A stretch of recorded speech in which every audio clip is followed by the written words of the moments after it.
রাজ্যে বিদ্যুৎ পরিষেবা নিয়ে দীর্ঘদিন ধরে সাধারণ গ্রাহকদের মধ্যে ক্ষোভ বাড়ছে। একদিকে ঘন ঘন লোডশেডিং আর অন্যদিকে বিদ্যুতের মাশুল অস্বাভাবিক হারে বৃদ্ধি। এই দুই সমস্যায় চরম দুর্ভোগের মুখে পড়ছেন সাধারণ মানুষ।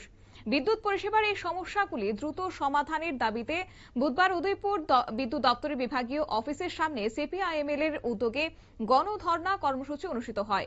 এদিনের কর্মসূচিতে দলের কর্মী সমর্থকরা বিদ্যুতের মাশুল বৃদ্ধি, ঘন ঘন লোডশেডিং এবং সাধারণ গ্রাহকদের বিভিন্ন সমস্যার দ্রুত সমাধানের দাবি জানিয়েছেন।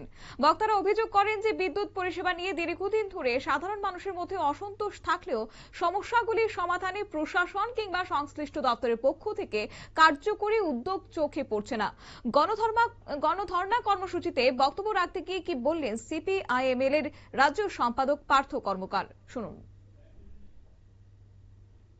আজকে মূলত 15 দফা দাবি, এর মধ্যে যেটা সারা রাজ্যে যে বিক্ষোভটা হচ্ছে, অতিরিক্ত বিদ্যুৎ বিল, যে বিলের মধ্যে বিভিন্ন চার্জেসগুলো অতিরিক্তভাবে বাড়ানো হয়েছে, হ্যাঁ, যার ফলে দেখা গেছে যে একসাথে প্রতিটা বিলে অনেক বেশি মানে বিল আসছে এবং গ্রাহকরা নিরুপায় হয়ে গেছে, হ্যাঁ, এবং এর কোনো সদুত্তরও পাচ্ছে না, তথ্য পাচ্ছে না খুঁজে।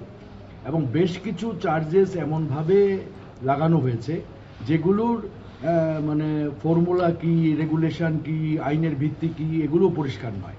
কারণ আমরা এডিশনাল জেনারেল ম্যানেজারের কাছে এসছি ব্যাপারটা বোঝার জন্যে, এবং এমডির কাছেও আমরা একটা আরটিআই দিয়েছি যে এই সমস্ত বৃদ্ধি এবং অতিরিক্ত বিল এবং বিলের মধ্যে চার্জেসগুলোর, সেগুলোর মানে সবগুলো খাতের আলাদা আলাদা গাণিতিক হিসাব, হ্যাঁ, এবং এটা দেওয়া। কারণ সংবিধান আমাদের বলেছে যে বিলটা হতে হবে, যে কোনো বিল, সেটা স্বচ্ছ হতে হবে, সেটা যাচাইযোগ্য হতে হবে, সেটা বৈষম্যহীন হতে হবে, ঠিক আছে, এবং আইনের দৃষ্টিতে আমরা সবাই সমান, ঠিক আছে।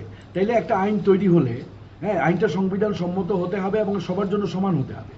তাহলে এই যে চার্জেসগুলো যে বাড়ানো হয়েছে, মানুষের ক্রয় ক্ষমতা এখন অনেক নিচে, জিনিসপত্রের দাম আগুন বাজারে, হ্যাঁ, পেট্রোল, ডিজেল, রান্নার গ্যাস, নিত্য প্রয়োজনীয় পণ্য সবকিছু, এমন সময়ে এই অতিরিক্ত বিদ্যুৎ বিলের হামলা, তো মানুষ তো বিপর্যস্ত হয়ে গেছে।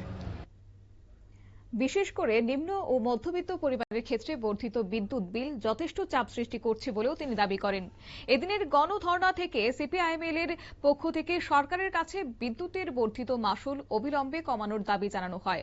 দলের রাজ্য সম্পাদক পার্থ কর্মকার স্পষ্টভাবে জানান যে আগামী 1-2 দিনের মধ্যে বিদ্যুতের বর্ধিত মাশুল কমানোর বিষয়ে সরকার কার্যকরী পদক্ষেপ না নিলে রাজ্যের সাধারণ মানুষকে সঙ্গে নিয়ে বৃহত্তর আন্দোলন গড়ে তোলা হবে।